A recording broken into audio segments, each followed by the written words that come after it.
राजू तोडसाम साहेब केळापूर आर्णी केळापूर मतदारसंघात हे दुसऱ्यांदा निवडून आलेले आहेत। सर, आपल्या निवडणुकीत धनशक्ती विरुद्ध जनशक्ती हा घोषवाक्य खूप चर्चेत होता, का बरं?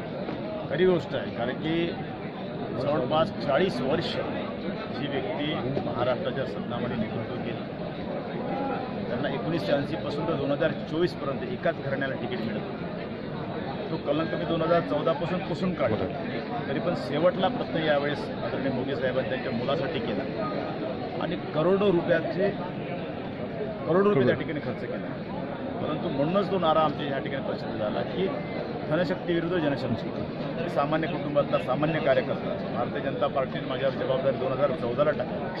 2014 ते 2024 पर्यंत माझा जो हा प्रवास होता, या प्रवासामध्ये 14 ते 19 मी चांगलं काम केलं। म्हणून त्या ठिकाणी 2014 पासून 2024 सातत्याने भारतीय जनता पार्टी त्या ठिकाणी विजय होत आहे आणि खऱ्या अर्थाने आदरणीय देवेंद्रजी मुख्यमंत्री झालात तेव्हापासून हे मागच्या काळात आणि आजच्या जगात दोन्ही काळात भरीव असं काम त्या भागात झालं आणि म्हणूनच खऱ्या अर्थाने त्या ठिकाणी भारतीय जनता पार्टीचं यश प्राप्त। आम्ही जनतेची नाड कधी तुटू दिली नाही।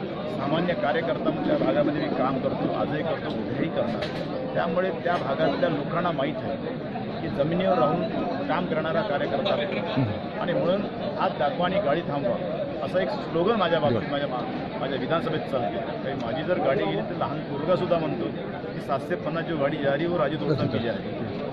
याचा अर्थ असा आहे की सामान्य माणसाला माहीत आहे राजू तोडसाम आणि म्हणूनच खऱ्या अर्थाने लोकांनी प्रचंड बहुमताने निवडून दिलं। खऱ्या अर्थानं हा विजय मी पहिला विजय आदरणीय देवेंद्र फडणवीस साहेबांना देतो, त्यांनी मला उमेदवारी दिली आणि दुसरा त्याचं श्रेय जर कोणाला जात असेल तर माझ्या विधानसभा क्षेत्रातील शेतकरी, शेतमजूर, शोषित, पीडित सर्व समाजातल्या लोकांनी जे मोठ्या प्रमाणावर मतदान केलं त्यांना जाते। आपल्या मतदारसंघात आपण भाजपच्या तिकडे निवडून आलात, पण तरी मुस्लिम मतदान आपल्याशी खूप जोडलेले आहेत, त्याचं कारण काय? कोणतं काम त्यासाठी केलेलं आहे? खऱ्या अर्थाने मी सर्वसमावेशक व्यक्ती, मला जात धर्म वंश पण पलीकडे जाऊन मी काम करणारा व्यक्ती आहे। म्हणून माझ्या विधानसभा क्षेत्रात जातीच्या आणि धर्माच्या पलीकडे जाऊन मी काम केलेलं आहे।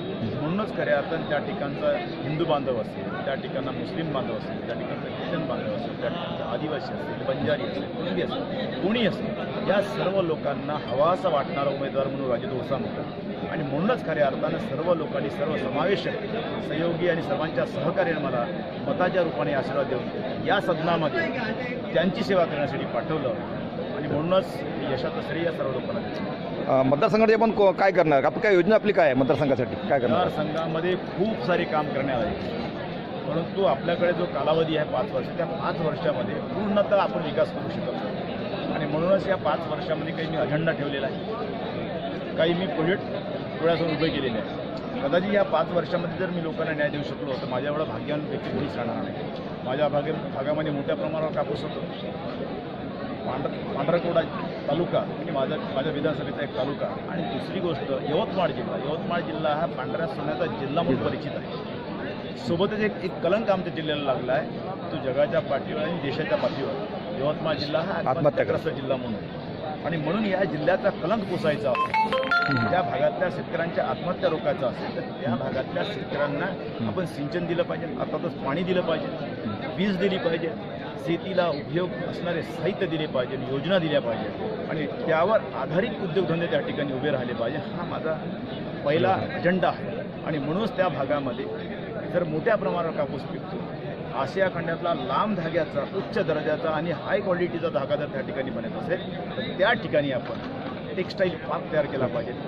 सूतगिरणी, कापडगिरणी, चांगल्या दर्जाचा कापड, त्या ठिकाणी वेगवेगळ्या ब्रँडचे लोक त्या ठिकाणी तो धागा घ्यासाठी आले पाहिजे, अशा प्रकारचं प्रयोजन मी त्या ठिकाणी केलेलं आहे आणि मग खऱ्या अर्थाने तो तिथल्या शेतकऱ्यांना तो न्याय दिला जातो। Okay, thank you sir. धन्यवाद। थँक्यू। चलो भाजी, थँक्यू। फरवरी में अपन फर्स्ट टीवी के सेकंड वापस